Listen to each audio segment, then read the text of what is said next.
আসসালামু আলাইকুম বন্ধুরা, সবাই কেমন আছেন? আজকে আমি রান্না করব গুঁড়া মাছ দিয়ে কচুরলতির ঝোল।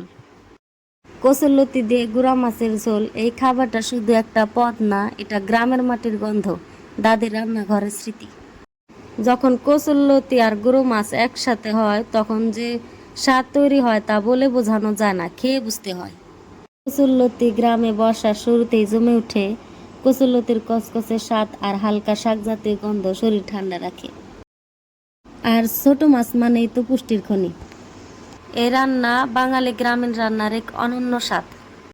লতি আমার অনেক পছন্দের একটি খাবার। আপনাদের কার কার ভালো লাগে কমেন্ট করে জানাবেন। আর ভিডিওটা যদি ভালো লাগে অবশ্যই একটা লাইক করবেন। পুরো ভিডিওটা দেখার জন্য অনেক অনেক ধন্যবাদ। আজকের ভিডিওটা এখানে শেষ করছি। সবাই ভালো থাকবেন, সুস্থ থাকবেন আর আমার জন্য দোয়া করবেন। আল্লাহ হাফিজ।